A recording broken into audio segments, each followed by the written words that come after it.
Hi යාළුවනේ සුබ දවසක් ඔයාලා සියලු දෙනාටම. ඉතින් අදත් සාදරයෙන් පිළිගන්නවා මගේ Gadget Rescue YouTube channel එකට.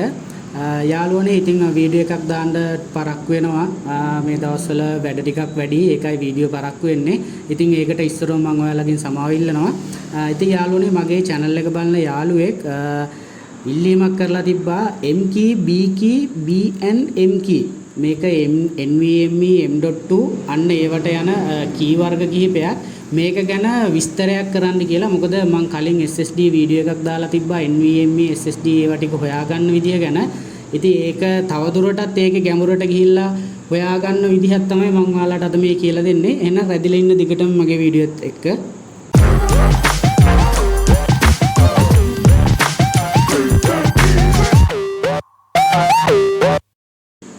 හරි යාළුවනේ අපි බලමු මේ key වර්ග තුන වෙන වෙනම මුලින්ම මම ගන්නම් M key කියන එක. M key කියන්නේ NVMe කියන එක. එතකොට යාළුවනේ දකුණු අත පැත්තේ පින් පහක්. ඔයාලට NVMe එක ෆොටෝ එකක් මම දානවා. ඒකේ දකුණු අත පැත්තේ තියෙනවා පින් පහක්. ඒ කියන්නේ කට් එක කපලා පින් පහක් තියෙනවා. වම් අත පැත්තේ පින් ගොඩක් තියෙනවා. ඉතින් M key කියලා කියන්නේ M key එක හොයාගන්නේ දකුණු අත පැත්තේ පින් පහක් තියෙන්න ඕනේ. ඊළඟට තමයි ඒක NVMe එකක් අනිවාර්යයෙන්ම. ඊළඟට යාළුවනේ අපි බලමු B key කියන එක. B key කියන එකෙත් මම ෆොටෝ එකක් දාන්නම්. ඒකේ වම් අත පැත්තේ පින් 6ක් එන්න ඕනේ. හැබැයි B key කියන එක යාළුවනේ දකුණු අත පැත්තේ පින් 5කුත් තියෙනවා. වම් අත පැත්තේ පින් 6ක් තියෙනවා. ඒවා M.2 කියන එක තමයි ඒකෙන් අදහස් වෙන්නේ. ඊළඟට B and M key. එතකොට වම් පැත්තේ පින් 6යි දකුණු පැත්තේ පින් 5යි. එතකොට මේ B key කියන එකයි B and M key කියන එකයි same. ඒ කියන්නේ දෙකම එකයි. අන්න ඒ ඊළඟට යාළුවනේ අපි බලමු මේවා වෙන වෙනම අරගෙන M key කියන එකේ විශේෂත්වය අපි බලමු. M key කියන්නේ NVMe කියන එක PCIe ගුණ කිරීම 4. ඔයාලට NVMe එකක් ගත්තොත් ඒක හිම ගහලා තියෙනවා. එතකොට ගුණ කිරීම 4 කියන්නේ මේකේ ස්පීඩ් එක. සාමාන්‍යයෙන් Mbps 3500ක් වගේ ස්පීඩ් එකක් තියෙන NVMe එකක් කියන්නේ. ඒ කියන්නේ M key කියන එක ගොඩක්ම ස්පීඩ්. ඒ කියන්නේ NVMe එකක්. ඊළඟට යාළුවනේ B key කියලා එක අපි බලමු. B key කියන්නේ M.2 කියන එක. M.2 කියන එකේ අපි දැකලා තියෙනවා ගුණ PCIe ගුණ කිරීම 2 කියලා. එතකොට ඒකේ ස්පීඩ් එක සාමාන්‍යයෙන් Mbps 2000ක් වගේ. එතකොට ඒකේ ස්පීඩ් එක ටිකක් අඩුයි NVMe එකට වැඩිය. ඒකම තමයි B and M key කියලා කියන්නේත් ඒකම තමයි. එතකොට යාළුවනේ මම ඔයාලට පැහැදිලි කරන්නම්. මේකේ රූප සටහනක් මම දාලා තියෙනවා. ඔයාලට පේනවා ඇති key B slot කියලා. ඒකේ connectors 6යි. ඊළඟට M key slot එකේ connectors 5යි දකුණු අත පැත්තේ. ඊළඟට ඔයාලට පේනවා side එකෙන් තියෙනවා B and M key කියලා. ඒකේ එක පැත්තක 6යි එක පැත්තක 5යි. මේක තමයි අඳුර ගන්න තියෙන ලේසිම විදිය. ඊළඟට යාළුවනේ motherboard එකෙත් මේක අඳුර ගන්න විදියක් තියෙනවා. මොකද සමහර motherboard වල slot එක තියෙනවා. මම ඔයාලට slot එකක් පෙන්නන්නම්. මෙන්න මේ slot තියෙනවා. මේ slot දෙකේ වම් අත පැත්තේ තියෙනවා B key කියලා ගහලා දකුණු අත පැත්තේ තියෙනවා M key කියලා ගහලා. එතකොට යාළුවනේ මේ දකුණු අත පැත්තේ M key කියන්නේ NVMe.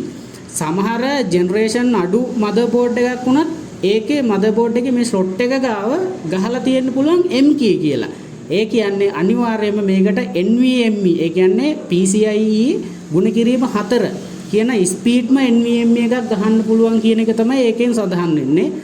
සමහර වෙලාවට B key කියන එකේ මොනවද මේ කියන්නේ M.2 කියන මොඩල් එකට යන අපේ 6 pin එකේ මොනවත් ගහලා තියෙන විදිහක් නැහැ.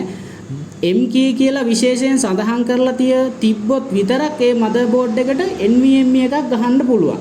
එහෙම නැතුව සඳහන් කරලා නැත්තම් මම අර කලින් දාපු වීඩියෝ එකෙත් ඔයාලට උඩින් දාන්නම්. ඒකේ මම විස්තර කරලා තියෙනවා ඒ ටික ඔක්කොම වෙන වෙනම. ඉතින් යාළුවනේ ඔන්න ඔය විදිහට තමයි අපි motherboard එකේ විශේෂයෙන් සඳහන් කරලා තිබ්බොත් M key කියලා ඒ motherboard එකට අනිවාර්යෙන් NVMe එකක් ගහන්න පුළුවන්.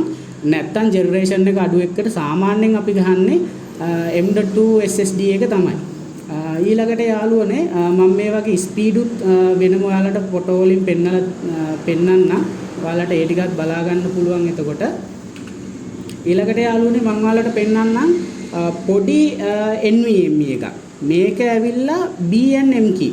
ඒ කියන්නේ B key B and M key මේ දෙකටම සපෝට් කරන පොඩි NVMe එකක්. හැබැයි නම NVMe ඒ වුණාට මේකේ ස්ලොට් දෙපැත්තෙම දෙක තියෙනවා. B key එකයි M key එකයි දෙකම තියෙනවා. ඔයාලට මේකෙන් හොයාගන්න පුළුවන්. එතකොට දැන් අපි ගාව දැනට තියෙන NVMe එක මීට වැඩිය දිගයි. ඒක M key. ඒකේ එක කට්ටයයි තියෙන්නේ. හැබැයි මම මේ පෙන්නන NVMe එකේ කට්ට දෙකක් තියෙනවා. ඒ කියන්නේ මේක B and M key එකයි B key එකයි දෙකටම සපෝට් කරන එකක් මේක. ඒ වගේම එකක් තමයි මේ රූප සටහනෙත් මම මේ පෙන්නලා තියෙනවා ඔයාලට. මේකෙත් ඒ විදිහම තමයි ඔයාලට මේක බලා ගන්න පුළුවන් M key එකයි B and M key එකයි. ඊළඟට මේ පෙන්නන රූප සටහනෙත් යාළුවනේ ඒ විදිහම තමයි ඔයාලට වෙනම අඳුර ගන්න පුළුවන්. ඉතින් යාළුවනේ ඕකේ විස්තරය ඔච්චරයි. ඊළඟට මම ඔයාලට තව රූප ෆොටෝ එකක් පෙන්නන්නම්. මේකේ ඊට අමතරව තව තියෙන ස්ලොට් 3ක් තියෙනවා. ඔයාලට පේනවා ඇති පළවෙනි රූපේ B key, දෙවෙනි එකේ M key, තුන්වෙනි එක B and M key. එතකොට අපි මේ තුන දැන් කතා කරා. ඊට අමතරව තියෙනවා ඔයාලට පේනවා A key, E key, A+E key කියලා. මේවා යාළුවනේ ගොඩක් වෙලාවට Wi-Fi card ඒ වගේ යන ඒවා තමයි තියෙන්නේ. එතකොට මේ ස්ලොට් ඔයාලා අඳුරගෙන තියාගන්න එක හොඳයි. මොකද සමහර ලැප්ටොප් වල ඔය NVMe හරි M.2 හරි ගහන ඒ ස්ලොට් වලට අමතරව මේ වගේ ස්ලොට් තියෙන්නත් පුළුවන්. එතකොට අපි වැරදිලා ගැලපෙන්නවා හරි නැතුව හරි අපි නොදැනුවත්ව මේකකට ගැහුවොත් එහෙම සමහරට පිච්චෙන්න පුළුවන්. ලැප්ටොප් එක නැත්තම් ඒ ස්ලොට් එක පිච්චෙන්න පුළුවන්. නැත්තම් අපි ගහන NVMe එක M.2 එක පිච්චෙන්න පුළුවන්. ඒකින්ද මම මේ රූප සටහනත් ඔයාලට දැන් මේක ගැන බලා ගන්න. ඉතින් යාළුවනේ ඔයාලට මම හිතනවා පැහැදිලි ඇති කියලා. මේකේ අපි විශේෂයෙන්ම බලන්න ඕනේ මගෙන් අහපු ප්‍රශ්නේ තිබ්බේ M key B key B and M key. ඔය තුන කොහොමද අපි හොයාගන්නේ ලැප්ටොප් එකේ ඒ කියන්නේ එයාගේ ලැප් එකේ ගහලා තියනවලු M key කියලා. ඉතින් එතකොට M key කියලා එයාගේ ලැප් එකේ ගහලා තියනවා නම් අනිවාර්යෙන් එයාට NVMe එකක් ගහන්න පුළුවන්. ජෙන් එකේ ප්‍රශ්නයක් නැහැ. ලැප් එකේ ගහලා තියනවා නම් අපිට ඒකට NVMe එකක් ගහන්න පුළුවන්. ඉතින් මං හිතනවා යාළුවනේ මම පුළුවන් තරම් සරලව තමයි ඕක කියලා දුන්නේ ඔයාලට. ඒකේ ස්පීඩ් එකත් එක්ක.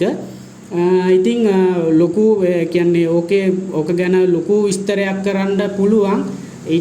ඒකට වැඩිය හොඳයි මම මේ කියලා දුන්න විදිය කියලා මං හිතනවා. මොකද මම මේ ගොඩක් සරලව මේක කියලා දුන්නේ ඔයාලට. ඉතින් යාළුවනේ මේක ගැන අදහස් ඔයාලගේ තියෙන දැනුමත් බෙදාගමු කමෙන්ට් එකක් දාන්න. එහෙනම් යාළුවනේ සියලුම දෙනාට සුබ දවසක්.